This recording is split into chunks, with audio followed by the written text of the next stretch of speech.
Students, मैं आपकी Hindi teacher आरती शर्मा। आज हम नया पाठ शुरू करेंगे, पाठ 9 उत्तराधिकारी। ये एक कहानी है। तो आइए शुरू करते हैं हम पाठ 9 उत्तराधिकारी। प्रस्तावना। धनपत ने हरकू को बार बार पराजित करने की कोशिश की, मगर होशियार हरकू हर बार जीत गया।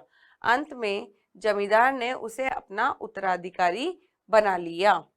इसमें इस कहानी में बताया है कि धनपत नाम का जो एक आदमी है, उसने हरकू को बार बार पराजित करने की, हराने की कोशिश की, लेकिन हरकू हर बार जीत गया।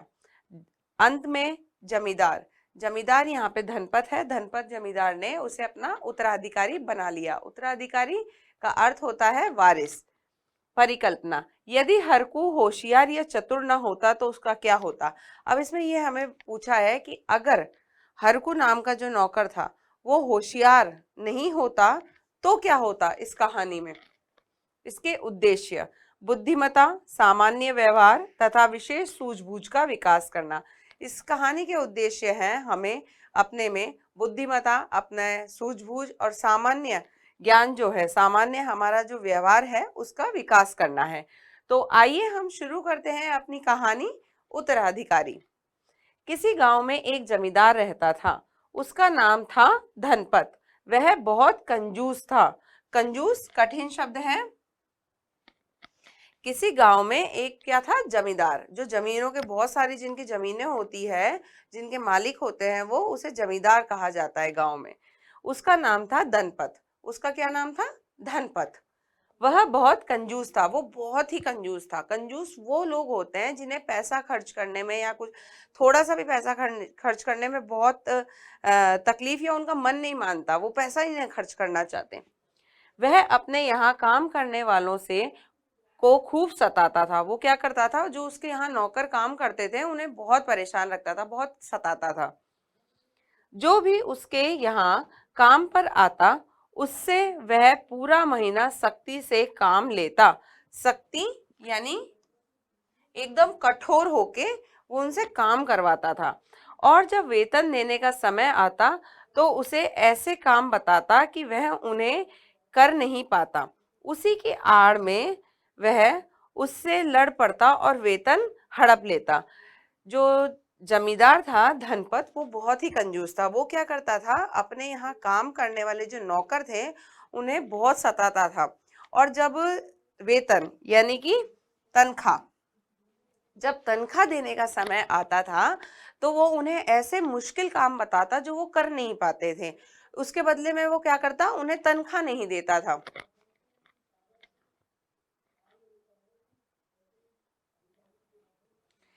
एक समय ऐसा आया जब धनपत के घर लोग काम करने से मना करने लगे। लोगों ने भूखा मरना पसंद किया, मगर उसके घर पर जाने के लिए राजी न हुए, क्योंकि वो बहुत कंजूस था, लड़ता था लोगों से, पैसा नहीं देता था बेचारों को। तो एक समय ऐसा आया कि उसके घर पर कोई काम करने को राजी नहीं हुआ। लोगों ने सोचा हम भूखे मर जाएंगे, ठीक है, क्योंकि पैसा तो वो देता ही नहीं है, भूखे मर जाएंगे, लेकिन उसके घर पे काम नहीं करेंगे। धनपत की अपनी कोई संतान न थी। हारकर उसने मुनादी करवा दी कि जो भी मेरे यहाँ काम करके मुझे प्रसन्न कर देगा उसे मैं अपना उत्तराधिकारी बना लूंगा।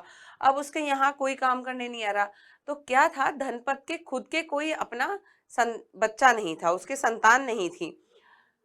हार कर मतलब वो हार गया, क्योंकि कोई आ ही नहीं रहा है काम करने के लिए। उसने मुनादी का अर्थ होता है घोषणा करवाना, घोषणा।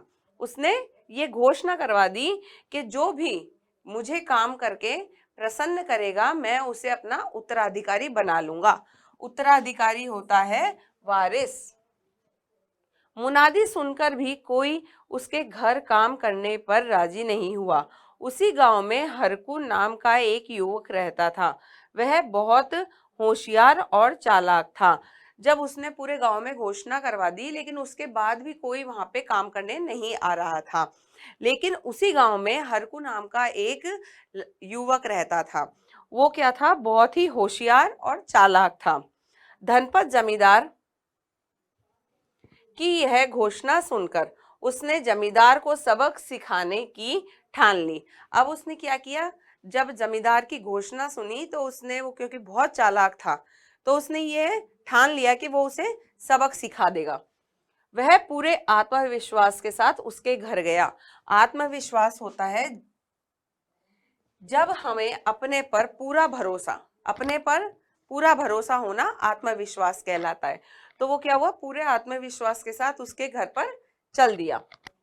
धनपत ने उससे पूछा, मेरे यहाँ काम करना आसान नहीं है, मैं जो भी काम तुम्हें बताऊंगा वह करना पड़ेगा, अगर नहीं कर सके तो वेतन का 1 पैसा भी नहीं मिलेगा। धनपत ने शुरुआत में ही उससे कह दिया कि मेरे यहाँ काम करना बड़ा कठिन है और जो काम वो बताएगा वही काम करना पड़ेगा, और काम अगर पूरा नहीं किया तो 1 भी पैसा नहीं देगा वो उसे।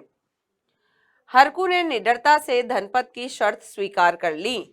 हरकू ने कैसे, निडरता का अर्थ होता है बिना डरे उसकी शर्त स्वीकार कर ली, उसकी बात मान ली। उसके बाद वह काम पर लग गया। वह मन लगाकर काम करने लगा। वह सुबह खेतों में चला जाता और शाम होने पर वापस लौटता। उसके काम से जमींदार मन ही मन बहुत प्रसन्न होता है, बहुत खुश हुआ। वेतन देने का समय आया तो उसने हरकू के साथ भी वही करना चाहा जो दूसरों के साथ करता था, क्योंकि हरकू उसके काम पे लग गया था। अब वो क्या करता, सुबह खेतों में जाता, शाम को लौटता, तो ऐसे ऐसे काम चल रहा था। लेकिन जैसे ही महीना पूरा होकर तनख्वाह देने का समय आया तो जमींदार ने सोचा क्यों ना इससे भी वैसा ही किया जाए जो वो दूसरों से करता है। शाम को हरकू जब खेतों से काम करके लौटा तो जमींदार ने उसे पास बुलाकर कहा, हरकू, कल तुम खेत पर मत जाना। घर के पिछवाड़े में बांस के कुछ पेड़ खड़े हैं, उन पेड़ों पर हरी हरी पत्तियां लगी है, उन्हें तोड़े बिना ही बैलों को खिला देना। अब उसने हरकू को एक काम दिया कि तुम क्या करना, सुबह में खेत पे मत जाना, घर के पीछे जो है बांस के बहुत बड़े बड़े पेड़ हैं, तो वहां उस पर हरी हरी पत्तियां आ गई है। तो उसने बताया कि उन हरी पत्तियों को बैलों को खिलाना है, लेकिन बिना तोड़े। हरकू बोला, हुजूर जैसी आपकी आज्ञा। हरकू ने बड़े उससे कहा कि ठीक है, जैसी आपकी आज्ञा। दूसरे दिन सुबह होते ही वह बैलों को बांस के पेड़ों के पास ले गया और उन्हें पेड़ से बांधकर डंडे से पीटने लगा। दूसरे दिन क्या हुआ, वो बैलों को पेड़ों के पास ले गया, उसने पेड़ से बांध दिए बैल और उन्हें डंडे से पीटने लगा। बैल जोर जोर से रंभाने लगे और उछल उछल कर पेड़ के चारों ओर चक्कर काटने लगे। अब क्या हुआ, जैसे वो बैलों को पीटने लगा तो बैल जोर जोर से रंभाने लगे। रंभाते हैं, गाय और बैल क्या होते हैं, रंभाते हैं। रंभाना उनका चिल्लाना होता है। और उछल उछल कर पेड़ के चारों ओर चक्कर लगाने लगे। बैलों के रंभाने की आवाज सुनकर धनपत भागा भागा आया। वह हरगू पर चिल्लाया, अरे पापी, बैलों को पीटना बंद कर। अब क्या हुआ, उसने काम बता दिया कि बैलों को खिलाना है ना, हरी हरी पत्तियां बांस की। अब हरगू ने बैलों को बांध दिया पेड़ों के और उन्हें पीटने लगा, तो वो जोर जोर से रंभाने लगे। रंभाने की आवाज सुनकर जमींदार आया, है ना, भागा भागा आया, और फिर उसने हरकू पर वो जोर से चिल्लाया, अरे पापी, बैलों को पीटना बंद कर। हरकू बोला, हुजूर देखिए ना, ये पेड़ पर चढ़ते ही नहीं, इसलिए इन्हें जोर जोर से पीट रहा हूं ताकि ये उछल कर पेड़ पर चढ़ जाए। हरकू ने कहा कि हुजूर, मतलब कि मालिक देखो, बैल जो है पेड़ों पर चढ़ ही नहीं रहे, ठीक है, इसलिए इन्हें पीट रहा हूं ताकि ये उछल उछल कर, क्या पता उछल उछल कर पेड़ों की पत्तियां तक पहुंच जाए और उन्हें खा ले। धनपत बोला, भगवान के लिए मेरे बैलों को छोड़ दे, मैं हार मानता हूं, फिर कभी ऐसा काम नहीं बताऊंगा। तब धनपत ने कहा कि तेरे हाथ जोड़ता हूं, बैलों को पीटना बंद कर दे, अब तुझे ये काम नहीं बताऊंगा। क्योंकि अब ऐसा क्यों कहा धनपत ने, क्योंकि धनपत जो है उसको वेतन देने में फिर कंजूसाई कर रहा था, वेतन नहीं देना चाहता था, तो उसने इतना मुश्किल काम बताया। उसने सोचा कि ये पूरा नहीं कर पाएगा कि बैल कैसे पत्तियों को बिना तोड़े उन पत्तियों को खा सकते हैं। लेकिन जो हरकू था वो बहुत चालाक था, उसने उन बैलों को बांधकर पीटना शुरू किया, तो उनके रंभाने की आवाज सुनकर जो जमींदार था वो आया और उसने बोला कि वो हार मानता है, क्योंकि उसे भी पता था कि बैल जो है कभी भी बिना तोड़े पत्तियां नहीं खा सकते, पत्तियों को तोड़ना ही पड़ेगा। तो उसने ये कहा कि फिर वो कभी उसे ऐसा काम नहीं बताएगा। हरकू अपनी जीत पर मुस्कुराया और उसने बैलों को पीटना बंद कर दिया। हार कर धनपत को हरकू को वेतन देना ही पड़ा। तो जब जमींदार हार गया तो उसे हरकू को तनख्वाह देनी पड़ी। अब जमींदार ने दूसरी चाल चली। चाल मतलब कि अपनी दूसरी योजना, ठीक है। अगला महीना पूरा होने को हुआ तो उसने हरकू को अपने पास बुलाकर कहा, देख भाई हरकू, मेरे मकान की छत बहुत बड़ी है, वहां भरपूर हवा और रोशनी है। तुम कल सुबह वहां गोभी के पौधे लगा देना। अब क्या हुआ, दूसरा महीना जब पूरा होने वाला था तो उसने हरकू को फिर एक नया काम दिया। ठीक है, उसने सोचा ये इस काम को कैसे पूरा करेगा कि उसकी घर की छत जो है वो बड़ी बड़ी है, ठीक है, वहां हवा रोशनी सब अच्छी आती है। अब उसने उससे कहा कि वहां पे गोभी के पौधे लगाने हैं। हरकू आज्ञाकारी सेवक की भांति बोला, जैसी आपकी इच्छा मालिक। अब हरकू ने क्या किया, उसकी आज्ञा का पालन करते हुए बिल्कुल कहा कि आपकी जैसी इच्छा। अगले दिन सुबह सुबह ही हरकू ने कुदाल उठाया और घर की छत पर चढ़ गया। घर की छत पर चढ़कर उसने छत को खोदना शुरू कर दिया। अब उसने कुदाली उठाई, ठीक है, जो गड्ढा करने के लिए कुदाली होती है वो उठाई और घर की छत पर चढ़ गया और छत को खोदना शुरू कर दिया। छत से खपरेलों के टूटकर गिरने की आवाज से जमींदार की नींद खुल गई। वह कुर्ता पहनते हुए कमरे से बाहर आया। हरकू को छत पर देखकर और अपनी छत की बुरी हालत देखकर वह जोर से चिल्लाया, अरे दुष्ट, क्या कर रहा है। ठीक है, अब क्या था, हरकू ने उसकी घर की सारी छत जो थी उस पे जो खपरेल होती है, हम पत्थर पत्थर पत्थर पत्थर रखते हैं, उन्हें तोड़ दिया।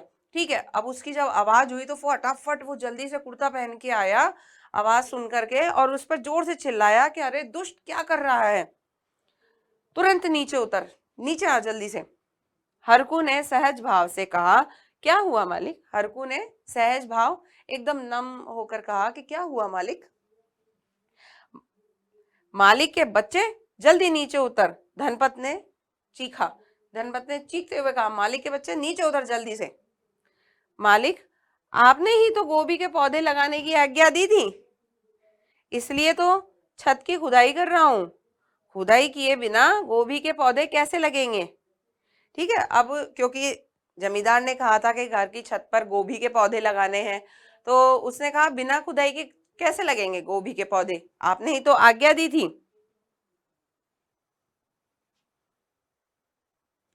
इस बार भी जमींदार को अपनी हार माननी पड़ी। वह नम्र होते हुए बोला, यह काम बंद कर दे हरकू, मैं फिर तुझे ऐसा कोई काम नहीं बताऊंगा।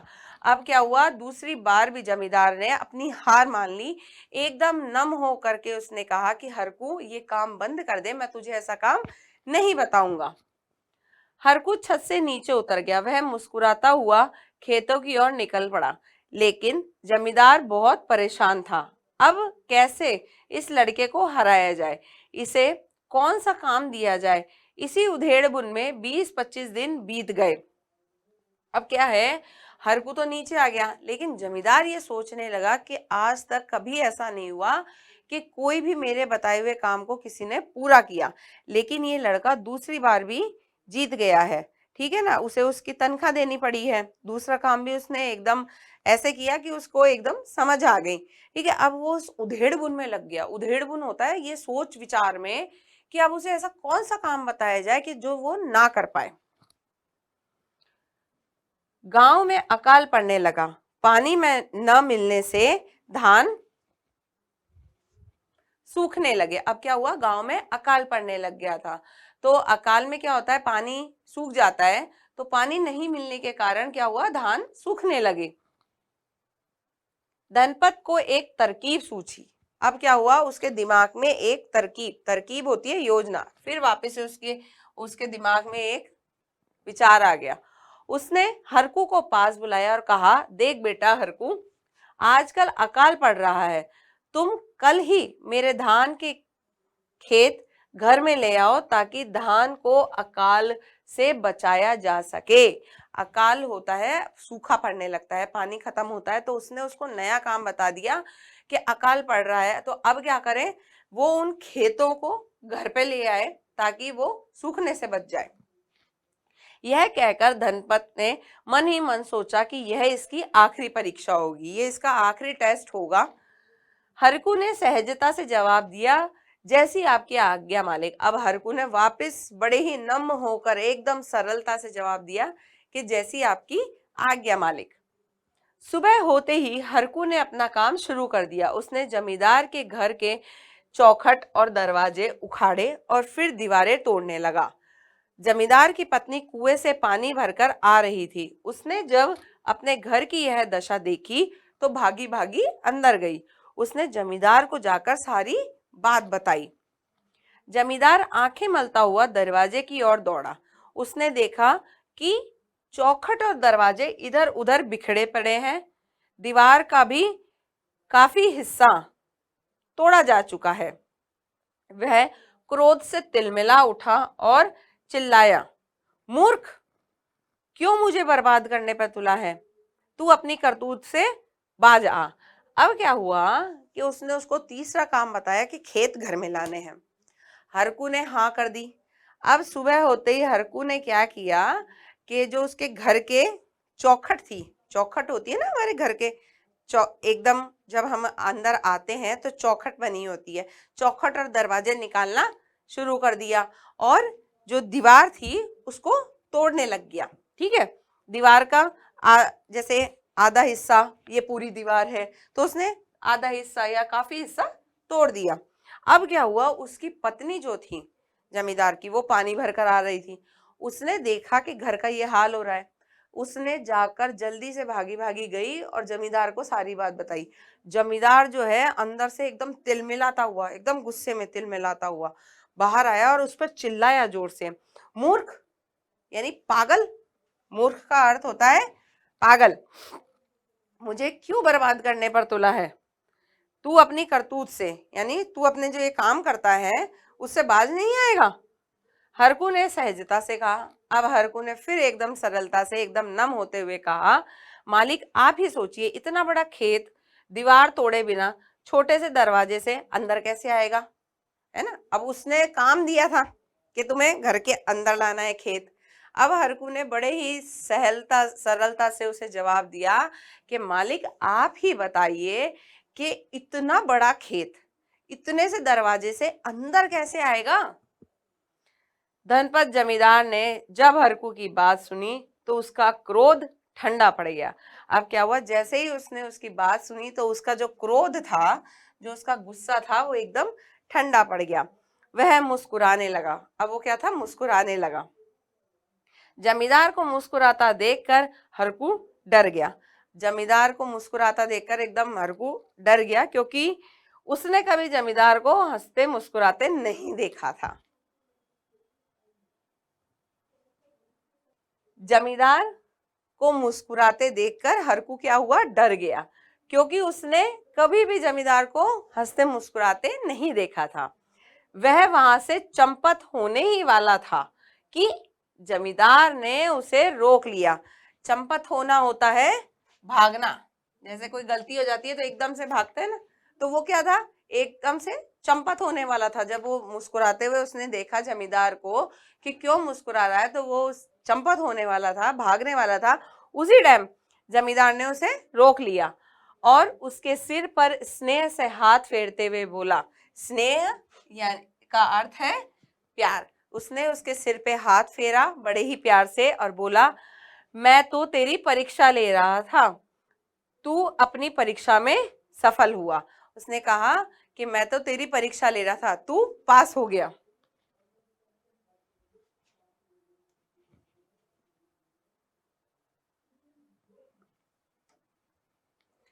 आज से तू मेरा उत्तराधिकारी है, तू ही मेरा कारोबार संभाल सकेगा। उत्तराधिकारी का अर्थ हमने आगे पढ़ लिया था, जो कि वारिस बना देते हैं। तू ही मेरा कारोबार, कारोबार होता है काम धंधा। तो उसने कहा जमींदार ने कि तू ही मेरा वारिस बनेगा और तू ही मेरा काम धंधा जितना कारोबार है वो संभालेगा। पास ही धनपत जमींदार की पत्नी खड़ी थी। जब उसने यह सुना तो उसकी आंखें छलक आई। उसने हरकू को अपना बेटा कह के गले लगा लिया। पास में क्या था, उसकी पत्नी खड़ी थी, जो जमींदार की पत्नी थी, क्योंकि उसके कोई संतान नहीं थी। तो जब उसने सुना कि धनपत ने हरकू को अपना उत्तराधिकारी बना लिया है, अपना बेटा बना लिया है, तो उसने क्या किया, उसकी आंखें भर आई, उसके आंसू आ गए और उसने उसे गले से बेटा कहकर लगा लिया। तो इस पूरी कहानी से हमें ये शिक्षा मिलती है कि हमें अपनी सूझबूझ और अपनी समझदारी का हमेशा काम लेना चाहिए।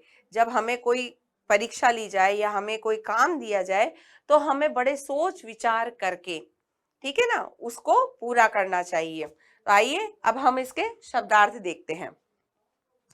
कंजूस कृपण, मुनादी घोषणा, वेतन का अर्थ है तनख्वाह, दुष्ट बुरा, परेशान का अर्थ दुखी, अकाल सूखा या अनावृष्टि, करतूत काम, चंपत होना भागना, सख्ती कठोरता, चालाक चतुर या होशियार, चाल षड्यंत्र, आज्ञा आदेश, तरकीब उपाय, हिस्सा भाग, मूर्ख बेवकूफ, कारोबार काम धंधा।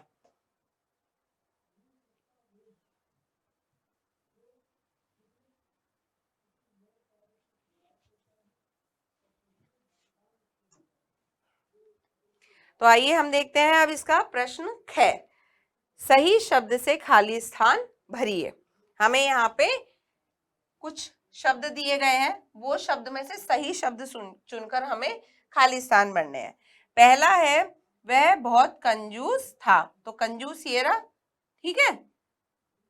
दूसरा है धनपत की अपनी कोई खाली स्थान न थी, उसकी अपनी कोई क्या नहीं थी, संतान, तो इधर से देखिए ये रहा।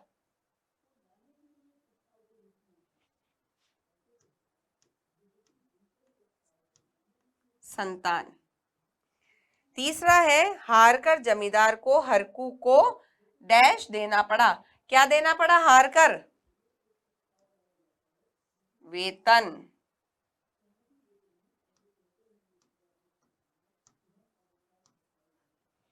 चौथा है खुदाई किए बिना डैश के पौधे कैसे लगेंगे। हरकू को क्या कहा गया था, किसके पौधे लगाने हैं, गोभी के, तो ये रहे गोभी के।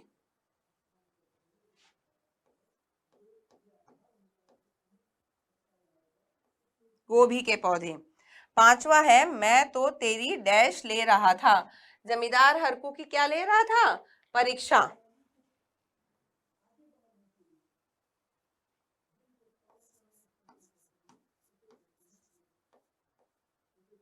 परीक्षा।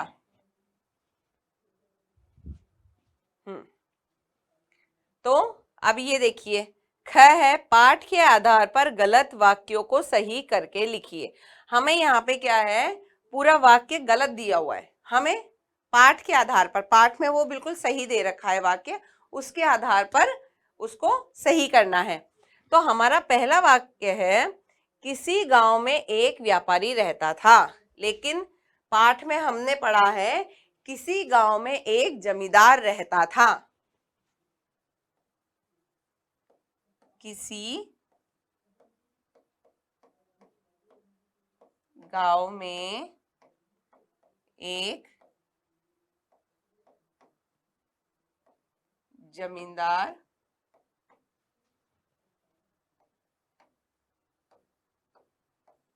रहता था। अब दूसरा है धनपत की अपनी कई संतान थी। धनपत की अपनी कई संतान थी, नहीं, धनपत की अपनी कोई संतान नहीं थी। धनपत की अपनी कोई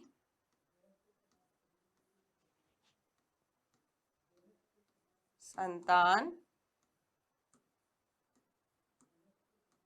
नहीं थी। अब तीसरा है, आपने ही तो गुलाब के पौधे लगाने की आज्ञा दी थी। जमींदार ने हरकू को गुलाब के पौधे लगाने की आज्ञा दी थी? नहीं, हरकू को कहा गया था कि गोभी के पौधे लगाने हैं। तो इसमें आएगा आपने ही तो गोभी के पौधे लगाने की आज्ञा दी थी। अब चौथे पे आइए। चौथा है, तू ही मेरा खेत संभाल सकेगा।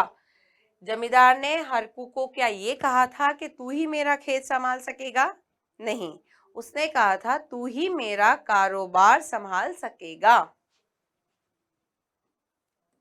तू ही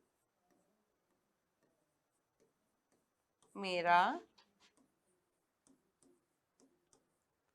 कारोबार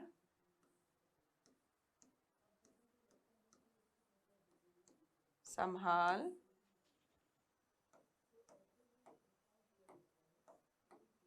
सकेगा। अब हमें गै प्रश्न है। गै है, दिए गए शब्दों से वाक्य बनाइए। हमें क्या करना है, यहाँ हमें शब्द दिए हुए हैं, उनसे वाक्य बनाने हैं। तो पहला शब्द है कंजूस। तो जमींदार बहुत ही कंजूस था।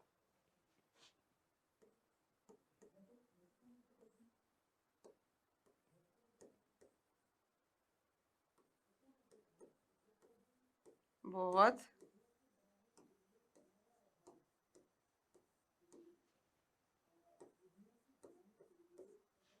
दूसरा है मुनादी। तो क्या हुआ, जमींदार ने गांव में क्या करा दी थी, मुनादी करवा दी।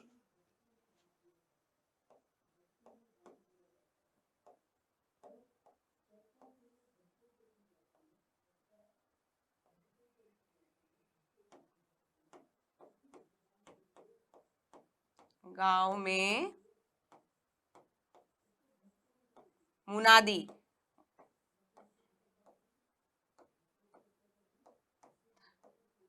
मुनादी का अर्थ होता है घोषणा। गांव में मुनादी करवा दी। फिर है वेतन। वेतन का अर्थ होता है तनख्वाह। तो काम करने पर हर माह वेतन दिया जाता है। काम करने पर हर माह वेतन मिलता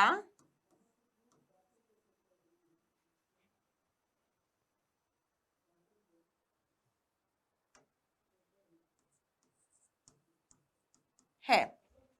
अब है करतूत। करतूत होता है कोई काम जो होता है। अब इसका वाक्य बनाएंगे कि हम किसी का नाम लेके करेंगे। शाम अपनी करतूत से बाज नहीं आता। शाम अपनी करतूत से बाज नहीं आता।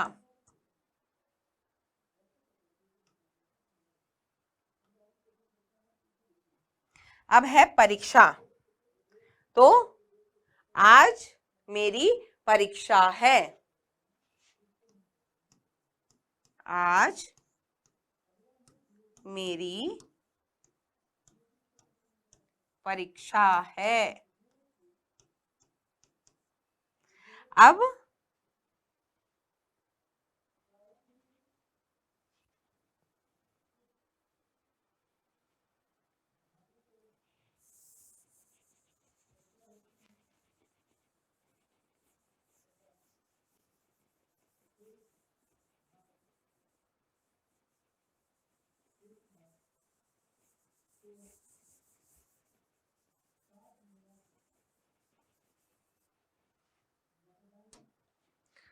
हाँ जी, तो हम प्रश्न नंबर घ देखते हैं। सही विकल्प के सामने सही का चिन्ह लगाइए।